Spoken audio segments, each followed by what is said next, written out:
اعوذ باللہ من الشیطان الرجیم بسم اللہ الرحمن الرحیم وَإِنَّ مِنْهُمْ لَفَرِيقًا يَلْوُونَ أَلْسِنَتَهُمْ بِالْكِتَابِ لِتَحْسَبُوهُ مِنَ الْكِتَابِ وَمَا هُوَ مِنَ الْكِتَابِ وَيَقُولُونَ هُوَ مِنْ عِنْدِ اللَّهِ وَمَا هُوَ مِنْ عِنْدِ اللَّهِ وَيَقُولُونَ عَلَى اللَّهِ الْكَذِبَ وَهُمْ يَعْلَمُونَ۔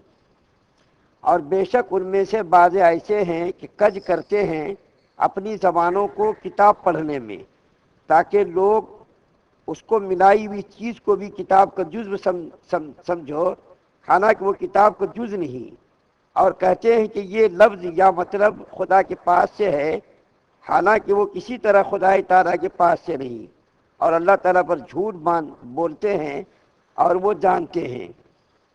سورہ آل عمران کی 78 نمبر آیت آپ کے سامنے پڑھی گئی۔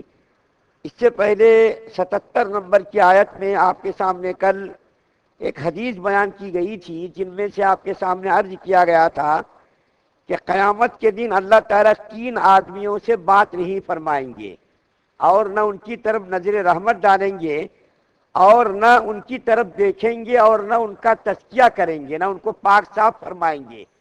میں نے 3 باتوں میں سے 2 ہی بات عرض کی، تیسری بات بڑی کوشش کے بعد بھی یاد نہیں آئی، لیکن اللہ کے فضل و کرم سے بعد میں یاد آ گئی۔ 3 باتیں یہ ہیں، ایک تو یہ کہ اپنا سامان قسم کھا کر کے بیچتا ہو، جھوٹ قسم کھا کر کے، دیکھو یہ سامان اتنے کا ہے، قسم سے میں کھا رہا ہوں، یہ اتنے کا سامان میں آپ کو کم میں دے رہا، حالانکہ وہ سامان اتنے کا نہیں ہے، اس کے باوجود بھی جھوٹ بول کر کے وہ سامان بیچتا۔ اس کے بارے میں اللہ کے رسول صلی اللہ علیہ وسلم نے وہی ارشاد فرمائی۔ اور دوسرا یہ کہ کوئی احسان کر کے جتائے، جیسا کہ عورتوں کا عادت ہوتی ہے، احسان کرتی ہے، اگر کوئی وقت آیا تو سارا کوڑا کباڑا نکال کر کے پھینک دیتی ہے۔ یہ عادت مردوں کے اندر بھی آ گئی ہے، عورتوں کے اندر پہلے تھی یہ عادت، لیکن یہ عادت عورتوں سے مردوں میں بھی منتقل ہو گئی ہے۔ مرد بھی معمولی باتوں پر تانا دینا شروع کر دیتے، دیکھو میں نے ایسا احسان کیا، تمہارے بچے کو پڑھایا، تمہارے بچے کی تعلیم میں میں نے اتنا خرچ کیا، یہ میں نے تعاون کیا، یہ میں نے مدد کی۔ تیسری چیز جو کل میں عرض کرنا بھول گیا تھا، یہ بڑی ہی عبرت کی بات ہے، جس کے بارے میں اللہ کے رسول صلی اللہ علیہ وسلم نے ارشاد فرمایا کہ اللہ تعالیٰ نظر رحمت نہیں ڈالیں گے، اور اس کا تزکیہ بھی نہیں کریں گے، اور اس کو دردناک عذاب ہوگا۔ کون ہے وہ تیسرا آدمی؟ ٹخنوں سے نیچے پاجامہ، لنگی، کپڑا پہننے والا، لٹکانے والا۔ کتنی سخت وعید ہے۔ اور اللہ کے رسول صلی اللہ علیہ وسلم نے جب یہ بات ارشاد فرمائی تو حضرت ابو ذر غفاری رضی اللہ تعالیٰ عنہ نے عرض کیا، یا رسول اللہ یہ کون لوگ ہوں گے بد نصیب؟ تو اللہ کے رسول صلی اللہ علیہ وسلم نے 3 باتیں عرض کی، سامان بیچنے والا قسم کھا کر کے، اور احسان کر کے جتانے والا، اور ٹخنوں سے نیچے کپڑا لٹکانے والا۔ حالانکہ ٹخنوں سے نیچے کپڑا لٹکانے سے کوئی فائدہ نہیں ہے، ٹخنوں سے نیچے کپڑا لٹکانا اس کا کوئی بھی فائدہ نہیں ہے سوائے نقصان کے۔ مجھ کو ابھی ایک واقعہ یاد آیا حضرت عثمان غنی رضی اللہ تعالیٰ عنہ کا، میں آپ کو بتاؤں کہ اللہ کے رسول صلی اللہ علیہ وسلم نے اپنا قاصد بنا کر کے صلح حدیبیہ کے موقع پر اللہ کے رسول صلی اللہ علیہ وسلم نے حضرت عثمان غنی کو مکہ والوں کے پاس بھیجا صلح صفائی کے لیے، اپنا قاصد، اپنا نمائندہ بنا کر کے۔ جب اللہ کے رسول صلی اللہ علیہ وسلم کا یہ قاصد، یہ نمائندہ حضرت عثمان غنی رضی اللہ تعالیٰ عنہ مکہ والوں کے پاس پہنچے، تو مکہ والوں نے یہ کہا کہ دیکھو بھائی، تمہارا یہ پاجامہ ٹخنے سے نیچے نہیں ہے۔ اس زمانے میں اور آج کے زمانے میں بھی لوگ اس کو فیشن سمجھتے، شان سمجھتے۔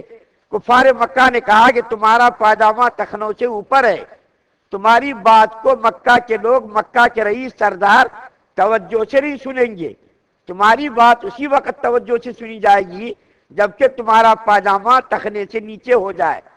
تو عثمان غنی رضی اللہ تعالیٰ عنہ عاشق رسول، اللہ کے رسول صلی اللہ علیہ وسلم کے داماد، انہوں نے کہا خدا کی قسم مکہ کے لوگ میری بات سنیں نہ سنیں، میں ٹخنے سے نیچے پاجامہ نہیں لٹکاؤں گا، ٹخنے سے نیچے میں پاجامہ نہیں لٹکاؤں گا، چاہیے لوگ میری بات سنیں نہ سنیں، کیونکہ اللہ کے رسول صلی اللہ علیہ وسلم نے فرمایا جو آدمی ٹخنوں سے نیچے پاجامہ لٹکائے گا اس کا وہ حصہ جہنم میں جلے گا۔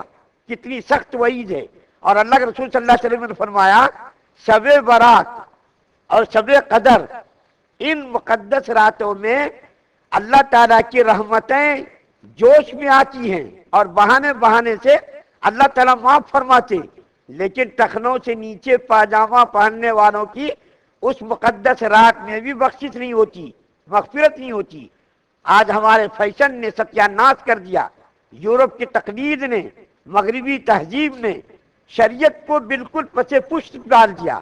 ہم آج سمجھتے ہیں ٹخنوں سے نیچے پاجامہ پہنیں گے تو ہماری عزت ہوگی، ہماری بڑائی ہوگی، ہماری تعریف ہوگی، حالانکہ ایسی بات نہیں ہے۔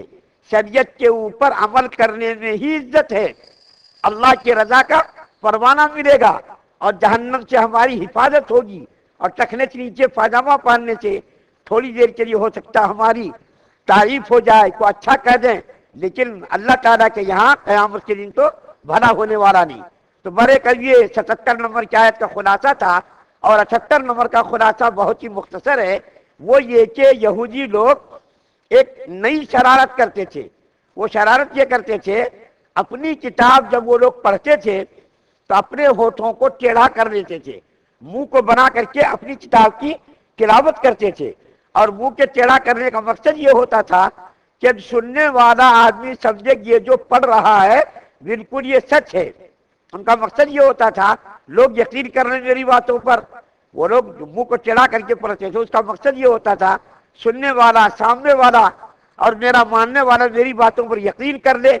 اور وہ لوگ اللہ کی ذات پر افترا باندھتے تھے، جھوٹ باندھتے تھے، اور اللہ کی کتاب کے اندر خرد برد کر دیتے تھے، اللہ کی کتاب کے اندر تبدیلی کر دیتے تھے، تحریف کر دیتے تھے۔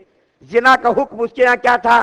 شادی شدہ آدمی اگر کوئی زنا کرے اس کا کیا حکم تھا؟ اس کی سزا کیا تھی؟ رجم کرنا۔ اور اگر کوئی غیر شادی شدہ اگر زنا کا ارتکاب کرے تو اس کا حکم کیا تھا؟ 100 کوڑے مارنا۔ لیکن اگر اس کے یہاں یہ تھا، اگر کوئی بڑا آدمی، پیسے والا رئیس اگر کوئی زناکاری کا ارتکاب کرتا تو وہ لوگ کیا کرتے تھے؟ کتاب کے اندر تحریف کر دیتے تھے، اور کیا کرتے تھے؟ اس کا سر مونڈ دیتے تھے، اور سر میں کالک لگا دیتے تھے گدھے پر، اور کھچروں پر بٹھا کر کے گلی گلی میں گشت کراتے تھے، اور کہتے تھے یہ اس کی سزا ہے، جان بچ جاتی تھی۔ اگر اسی گناہ کا کوئی ارتکاب غریب آدمی کرتا تھا، مفلس اور تنگ دست کرتا تھا، تو اس کو کہتے تھے دیکھو کتاب کے اندر لکھا ہے کہ ایسے آدمی کی سزا سنسار، رجم کرنا، یعنی اس کو پتھر مار مار کر کے ہلاک کرنا، ختم کر دینا۔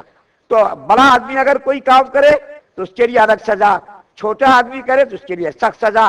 تو اللہ تعالیٰ کی ذات پر وہ لوگ اس طرح باندھتے تھے، جھوٹ باندھتے تھے۔